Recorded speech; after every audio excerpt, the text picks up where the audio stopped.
காட்டின் நடுவில் இருக்கும் ஃபாரஸ்ட் லீஃப் ஹோட்டலில் பேரு என்ற கரடி மெதுவாகவும் மரியாதையாவும் எல்லோருக்கும் சேவை செய்து கொண்டிருந்தான்.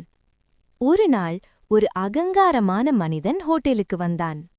ஏ, வேகமாவா, எனக்கு நேரமில்ல என்று பேருவை மரியாதையில்லாமல் திட்டினான். பேரு அமைதியாக, சாரே, உடனே கொண்டு வர்றேன் என்று சிரித்தான். சில நாட்களில் அதே மனிதன் சாலையில் நடந்து சென்று கொண்டிருந்தான். திடீரென்று ஒரு பைக் அவனை மோதியது.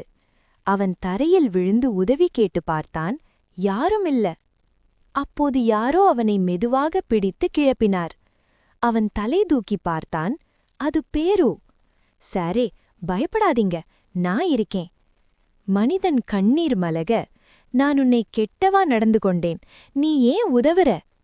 பேரு மெதுவாக சிரித்து, நல்ல மனசு சார், அதுதான் முக்கியம். அந்த ஒரு நிமிஷம் அவன் வாழ்க்கையே மாறச் செய்தது. அந்த நாள் முதல் மரியாதை அவருக்கே ஒரு பழக்கமாயிற்று.